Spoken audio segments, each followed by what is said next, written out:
Hello everyone, Alka1993 here, and I think it's time we start the 6v6 Metronome Tournament. Hello YouTube, with this video I want to introduce you to the different groups we have and how I'm going to do this.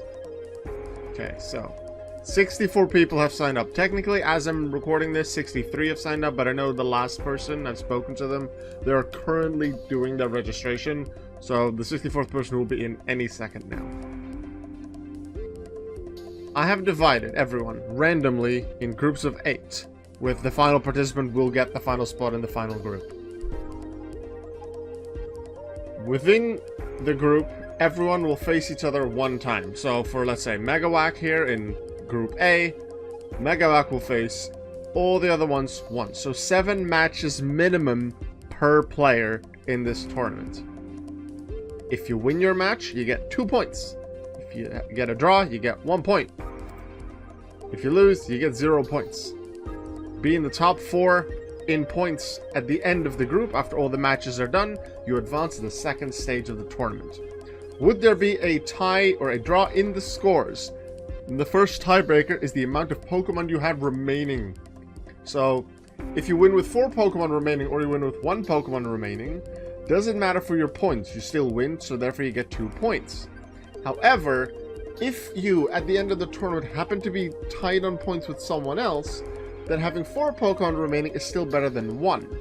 In addition, if you were to lose a match, if the opponent has 1 Pokemon remaining, that is better for your tiebreaker than if they have 3 remaining. Because the first tiebreaker is the amount of Pokemon you had remaining minus what the opponent had remaining. So that is how the first tiebreaker will work. Let's show you where everyone is in the groups. I'm going to show you the names of their characters, so I hope that you remember what name you gave to your character when you signed up. This is where you know which group you will be in. So, Group A, we have Megawack, Child, Ziggs, I know that's my brother. Wukan is here, Savannah, Gong, Gobugo, and Garorpa. Group B, Auka, that's me. Pocket, that's my best friend. We ended up in the same group. YOLO Swag, Uki, Panda, so that's kind of grim, a cool streamer that I found a few months ago. Joey, that's Youngster Joey, like a Youngster Joey themed team, so that's Rattata. Kazazwak and Xiangu, they're in Group B. Group C is going to have Voices, the first of the Foreverlock Discord members that isn't me. Kamil, Thorzak, another Foreverlock Discord member, Jackson, Angel, Bongo, Rusty, and Shadow. Group D, Stompy, Amarelius, Trevor, Penny, that's someone from the Foreverlock Discord as well, Mirabee, Dahlia, Jack, and Draco. Group E, we got Jackie from the Foreverlock Discord, Fortuna, Chisei, Chobin, Choice Bench, Summers, Wade, and my good old streamer friend Chibi Manny. Group F, Brynjar, CS, Star from the Foreverlock Discord, Bryn, Guy Fieri's in this tournament, Skyflare's in. The Skyflare, you're in Group F. Jared's here, I believe they were in the second tournament as well, 2 years ago, and then Iberian is there as well. Then Group G, the 7th group of Kia, Mark, Rick, Frank Hotdog, HG Games, so that's Gaming, who got 2nd place in the last tournament. They are in Group G. Cynthia, Lids from the Foreverlock Discord, the creator of the Foreverlock, they're in here. And then PFK is in Group G as well. Speaking of the last tournament, is that HG Game was the 2nd place participant in the last tournament. The winner of the last tournament is Trevor, here in Group D. So if you're in Group D, you're in the group with the defending champion. And then Group H has Casper, Terra, Remy. Remy, you're in this one, the final group. Ren, Delta, Draken, Tos, which is the character my dad made. And then finally, the person that's about to sign up. I don't know what name they have chosen yet. So that's going to be the setup for the groups. How am I going to record and stream it? I intend to stream every match. Some streams might be on YouTube, some streams might be on Twitch. So you have to pay attention to my Discord and the notifications there and the info I give there, which one it'll be. Because I don't want to do fully YouTube, even though I realize for the Battle Revolution most of my viewers are on YouTube, but I also want to keep stuff on my Twitch because I like Twitch a lot more as a streaming website. So I did say everyone has 7 opponents, therefore 7 matches. So we use Group A as the example. There's effectively 7 rounds. How do I record it? I intend to record Group A and Group B together. So all the battle passes for Group A and Group B have already been set up, and I could effectively start recording and start the tournament right now. So these will be the matchups that you'll see at the start. So Garopa versus Megawak will be the opening match in this tournament. And then Ziangu versus Auka, that's me, will be the opening match for Group B. I intend to stream and record the round 1 match for Group A, then round 1 for Group B, then round 2 for Group A, then round 2 for Group B, round 3, round 3, round 4, round 4. Do the entire thing for Group A and B, so up to and including round 7 for both. So we know at that point who's going to move on to the next round and who does not. And only then am I going to make the battle pass for C and D and record them. So if you're in a later group, it's going to be a little while before it is your turn. The streams will probably be done in, I don't know, a month and a bit. And I intend to be very much ahead of where the YouTube videos are. I intend to stream just whenever I feel like it and I have time.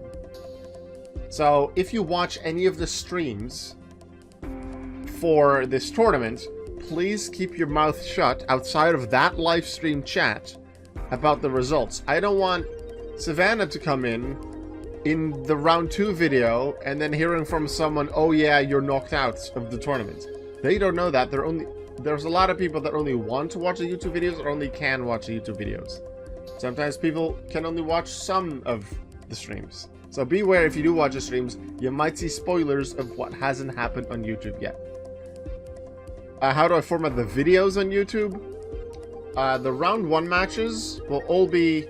Well, the round 1 match for Group A will all be 1 video. So the videos from this tournament, at least for the first part of the turn, will be big ones. Because it's 4 6v6 matches. So probably over an hour each.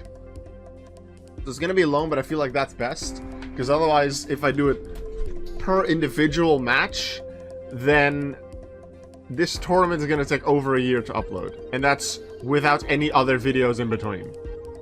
I don't want that. So round 1, 4 matches, then Group B, round 1, Group A, round 2, Group B, round 2. In that order, I'm going to upload them. How is the second stage going to work? So let's say just these 4. Megawak, Child, 6v6, and Vulcan move on. Right now it's just set to advance, but no one has points, so it doesn't really matter. Here's the final stage of what it is going to look like. I might change who faces who, but I think this setup is actually really nice. With A going to H, and that way the winner of Group A has to wait a while before they know who they're going to face. I think I like that setup.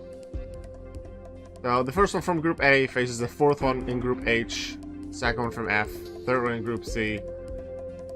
That is how it's going to be set up. So the first one from A and the third person from A will end up in the same half of the brackets, but could only face each other in the semifinals. Similarly, the 4th person from A and the 2nd place person from A can, again, also only see each other in the semifinals. No matter what group you're in, once you're in the 2nd stage of the tournament, the earliest point you are able to face someone from your own group is the semifinals. That is how that's been set up. If you win your group, you're going against the number 4 from a different group, as you are more likely to be good. The 4th place person maybe has slightly worse team, although it's Metronome Tournament, it's mostly based on luck, but still. The general idea is you might have a slightly better team, they might have a slightly worse team, so you have a higher chance to win. That is your, I suppose, advantage you get for winning your group. Now, I have explained quite a bit. Now let's actually show you a match. This is not official for the tournament yet. However, just a test match, a show-off match, an exhibition match. That's what I'm looking for. An exhibition match to get you excited for what's to come. They might face each other, these two, in the tournament at some point. If they both make it to the 2nd stage. They might never. But Savannah from Group A and Uki from Group B will be facing off in this exhibition match. Let's get rid of this. This is what you can expect. I don't expect to be narrating the tournaments, perhaps only top cuts, like top 4, top 8, because otherwise it's so much talking. But when I do stream this, I intend to just keep chatting in either Twitch chat or YouTube chat, whichever one I am in for that stream. But for this exhibition match, I'm going to be narrating it. I believe I set it to Gateway Coliseum. The opening match will be in Gateway Coliseum, and then per video I'm going to move on. So the first 4 battles, so round 1 Group A is going to be in Gateway, round 1 Group B is going to be in Main Street, round 2 Group A will be in Waterfall Coliseum, etc, etc. So even Stargazer Coliseum will be used in regular Group Stage matches. Once we're in Top Cut though, so not really Top Cut, but the second half of... Once we're in the second half of the tournament, Stargazer Coliseum will not be shown anymore as a place of competition. It's just going to be the first 9 Coliseums, and then Stargazer will then only be seen in the finals. There will be a match for 3rd place. The red corner makes the first attack. The match for 3rd place and the grand final will be a best 2 out of 3. Everything else is just, even in single elimination, 1 match. If you have bad luck, you lose. If you have good luck, you win. That's just how it goes. But as I've done previously in these tournaments, I believe... I should actually check this, but I'm pretty sure it's just match for 3rd and the grand finals. They're best 2 out of 3. Although, every best 2 out of 3 I've done so far has always been won by the same person 2-0. There's never been a comeback. The person who lost the first one never won the second one. So we'll see if this tournament will make a change.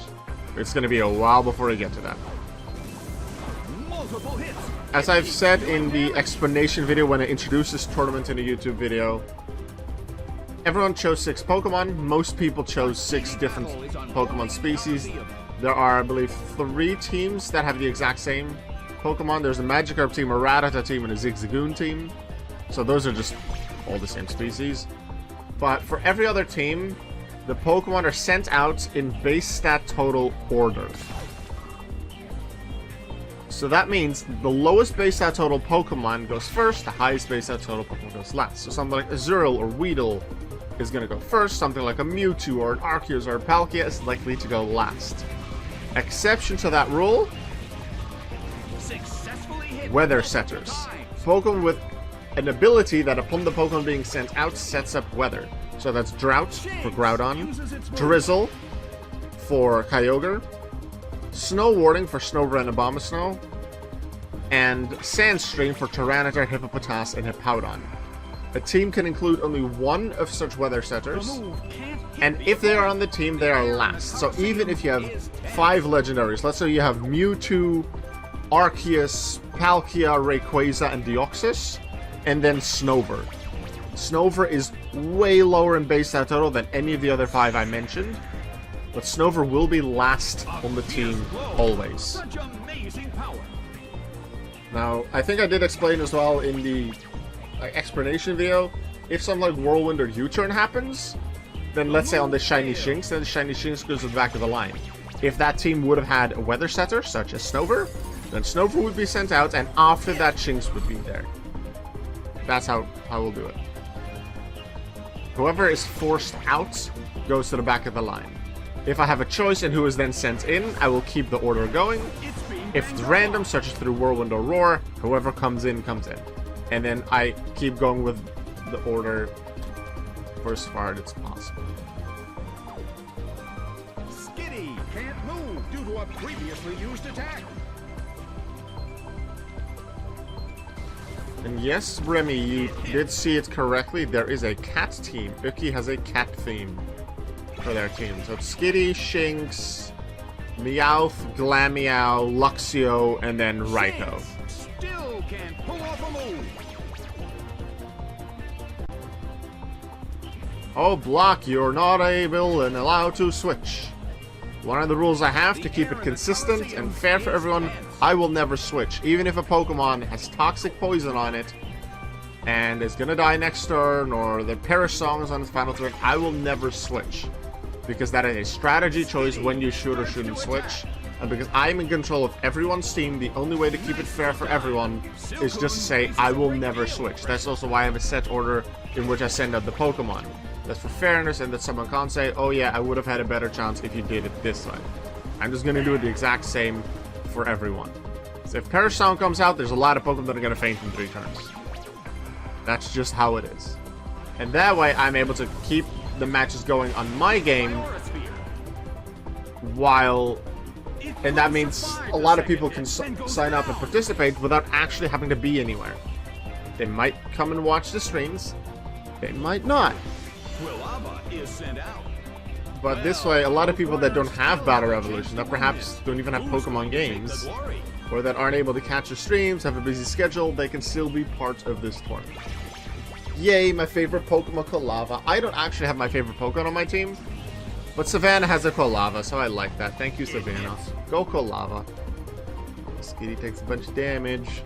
And Skitty with the Metronome. And as a reminder as well, Pokemon levels are scaled. As I mentioned, the higher base that total Pokemon go first, lowest go last. So, outside of the exception of the weather sets are always being last, you will always see a decrease in level as new Pokemon are sent in. So, one team might have level 97, 96, 90, 89, 81, 79, while another team might have 77, 76, 76, 70, 65, 60. One team might have the highest level 100, the lowest being level 53. It really depends on the choices that that trainer has made. But within a team, they are in order of base stat total, and the base stat total decides the level. The higher the base stat total, the lower the level, therefore the lower the stats, to make it fair. So that way, a Skitty actually has a chance against a Mewtwo, a Weedle has a chance against a Gyarados. Oh, that's bad for the Shinx. But it's not actually that much damage. Oh, it is for that one.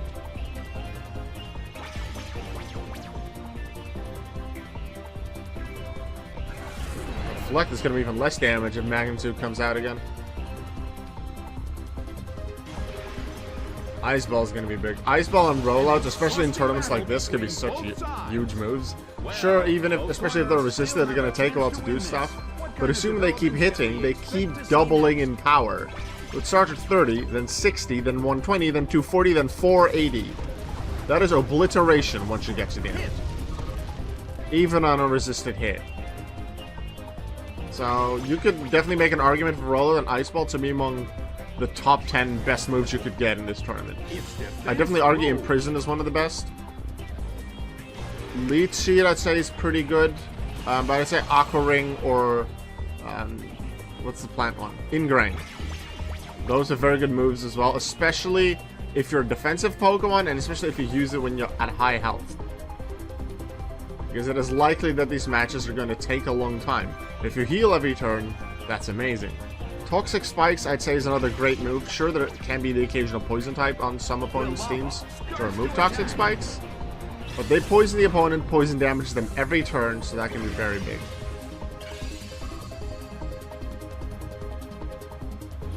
I like the names of the Pokemon at Uki's team. They're called Meow and Meow. I wonder why the cat team is called Meow and Meow. Oh, Dynamic Punch. That Reflect is doing wonders because Uki is already leading 6-5. They need some offense now, and the Ice Ball is just going to keep coming. With Body Slam, this is a good hit. Shinx versus Shinx, and the shiny Shinx is down, which means Ice Ball ends as well. We're not going to get the huge damage from that. Also, during signups, I allowed everyone to choose what Pokeball they wanted their team to be in, and I said, if someone else has picked your ball, put a second choice and a third choice. I'm going to give everyone their first choice. The reason I did second and third choice is because there are 16 balls available. My first year tournament had 16 participants. So, I just gave everyone their ball as much as possible, but I wanted everyone to have a different ball because I thought that was cool. Most balls have been chosen for this tournament, maybe even all of them, I'd have to check. But I just gave everyone their primary choice. I felt that that was appropriate for the fact that I'm at 64 people anyway. We're gonna get duplicates anyway. Aerial ace hits. Super effective. Shinx changed their type. Both Shinx are down. The lead is 5-4 for Team Uki. This match doesn't count for the official tournament. Savannah, let's say Savannah wins this match, they might lose everything in their group and be completely knocked out. Well, both corners Uki have a might chance to win lose, this. but Who's then going to win take everything the in their group and go to the final stage as the winner of their group, having dominated. That is very possible. Aika says the blooping ended a while ago. I changed over to this one. The Battle Revolution as a test for the upcoming tournament. But this is also going to be a YouTube video to show, hey people, these are the different people in different groups. This is how it works. And this match, Savannah vs. Uki, is effectively an exhibition match to get people excited. I posted everyone's battle passes for Group 1 and 2, so Group A and Group B, in my Discord. But because you're in one of those groups, after this match, I can just show you your battle pass in the game itself. Oh, you already saw it? Awesome. The move fails. Pizza is there, and the Reflect has worn off. It's not looking too good for that team right now. But maybe their luck will learn from this and give them better luck later. Here's Drifter. The red corner currently. Yeah, you're in the Discord. Awesome. Can they end this quickly? Yeah, I thought you were, but because I had the stream on with the bloop thing on Marbles, I couldn't see everyone's username, and I didn't remember most people's images, so I didn't know who to ping. But okay, you saw it, that was good. So you can already see what the teams are of everyone else in your group. You can't choose different Pokemon now depending on what you see. Ooh, Voltackle. But it's interesting to see what the teams even are. I can actually show you after this match, after this exhibition match for the YouTube video still. I'm just going to show you what the teams are that everyone has. Oh, Peck. Oh, massive damage from Skitty. Skitty is still one of the first two to be sent out. And meanwhile, Savannah is on Pokemon 4 and 5. Now, the base stats do increase as more Pokemon get knocked out, but the levels decrease. I do think there might be just a very slight advantage still for the highest base total Pokemon, but that's a theory. And I say that in the 1v1 Metronome Tournament, where I do the exact same level scaling, exact same formula, there was a Paris in the semifinals. There was an Aron that won the first half of the tournament. Corsola, which isn't super high, was also in the finals. I think Weepinbell made it top 8. I think half of the top 8 in the first half were Pokemon that hadn't been fully evolved, and 2 of them were at that first stage. I was in class blooping. A game theory, how you didn't get caught. As long as you did it, as long as you still paid attention, did your work. I'm not stopping you. You know better than anyone what the limits are. Right, here comes Pizza. Looks a bit like a pizza. Extreme speed, because even though it's stuck in the air. But yeah, it looks a bit weird if there's any contact moves from Pizza. What kind of developments can we expect to see next? Slightly lower HPs on the side of Uki now. But they lead by 2 Pokemon. Double hit. Stab normal type. Looking good. I suppose an advantage of choosing normal type for your team is that a lot of the one type with the most damage moves, I believe, is normal. It's a higher chance to get a stab. Yeah. There are sound effects that I want to be able to add to my stream. Oh, Skitty down. And then there are a few that I want to be able to activate, but not allow the viewers to activate. And one of them is a sound clip that goes something like, "That's a lot of damage." Oh, Voltackle again from Savannah's side. Wow. But yeah, I want to be able to bring that sound effect in during like Pokemon playing or something. I don't want the sound effects to come in during Battle Revolution, perhaps, because I know that most of the Battle Revolution stuff that I do is going to end up on YouTube. And is that going to distract and be annoying for the YouTube viewers? I don't know. Hey guys, there's an imposter on the Uki team. I'm not saying that there's a non-cat like Trubbish. There's actually an official art with a bunch of cat Pokemon, and then Trubbish is on that art. So Trubbish is there for a cat. Totally. Anyway, so I mentioned earlier how they're called Meow and Meow. Meowth is not called Meow. Meow is Purr. Purr. Fiona down. Ooh, that's the final two now for Savannah. They have one Pokemon remaining after this. Well, Uki still has Luxio and Raikou in the back. And Fuzzle Ray on pizza. Oh, it was confused.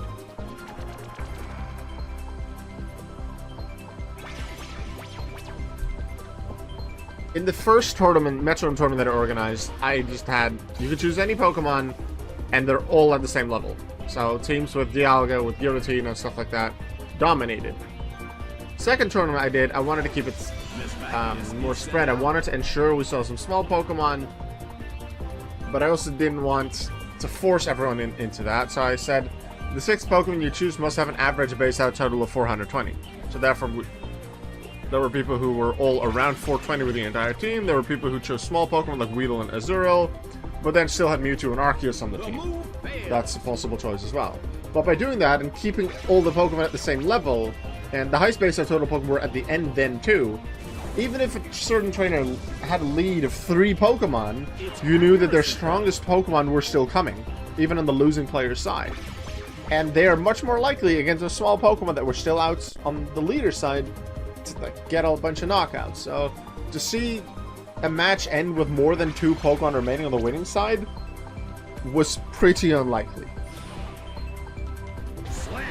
Ooh, Pizza with a bunch of those contact moves. Takes out Meowth. Ah, here's another Meow. See, Meow, Meow, brrr, Meow, Meow, and Roar. People's faves, including the small ones, being viable is great. Yeah. When I came up with the 1v1 Metronome Tournament, that's how I decided it would be fair. I looked at how Pokemon Showdown does the random battle calculation for their levels. Looked at the details of that, changed the calculation a bit. I think their lowest level is 70. I decided I'm going to use level 60 as a base level. And level 60 is base out total 600. But if you're higher than 600 in base out total, like a Mewtwo or a Dialga or Arceus, you just go below level 60. And I feel like that works out. And I like that the small ones are viable. There are plenty of people who have high base out total Pokemon, or at least fully evolved Pokemon. And that's perfectly okay. But I like that the small ones are viable and can actually do big damage. And there are some teams that are exclusively small things. There's one team that's 5 small things plus a Shuckle. And there is a team, I believe they're in Group A actually, that's just babies. Well, not baby Pokemon, but really low base out total Pokemon. I think the highest base out total on the team is like 260, 265-ish. You just pick favorites, it's perfectly fine. That's what I wanted to make possible. That you could pick your favorite and still stand a good chance and not be dominated if you have a bunch of small Pokemon that are your favorites, because they're cute. But the opponent has Rayquaza, Dragonite, and Arceus, you're not going to instantly lose to that team. Because you have a massive level advantage over them.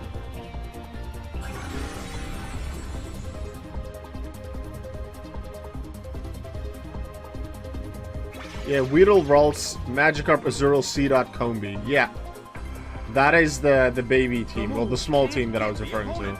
I think it's level 99, 99, 97, 94, 92, 91, something like that. One Pokemon lead for Uki right now, 3-2. And both of Savannah's Pokemon are just below half health. Here comes Twin Needle. Are we going to see Poison? Is getting Poison or Burn on a Pokemon is huge. Especially, you're seeing in this match how slow the damage is, how slow it is to take out a single Pokemon. Occasionally you might have Flamethrower against a Parasect. You might get Fly against the Heracross. You might get Bubble Beam against a Rhydon. Sure, that can happen. A Pokemon can hit by big moves, and which happen to be their weaknesses, and then they're done quickly. But most of the time, it's going to be taps, And there's going to be status moves too that don't do anything or don't affect the match until 5 turns later. Its final stage, and the tension is peaking. So matches are slow. So if you have any kind of healing like Ingrain, Aqua Ring, that's probably huge because you're going to survive for so long and be able to attack for so long. If you're able to burn or poison the opponent through Toxic Spikes, through Poison Sting, Poison Point is an ability, Flamethrower can burn, Flame Body can burn. If you can put that on a Pokemon, that just ensures they're taken down in a while, even if you don't deal any damage to them. Heal block, so no healing even if they bring in Recover.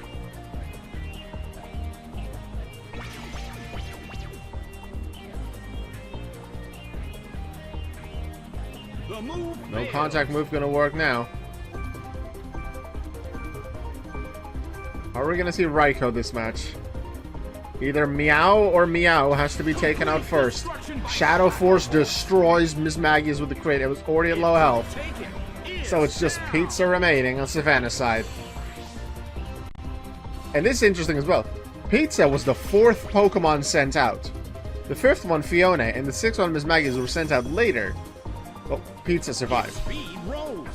That can happen.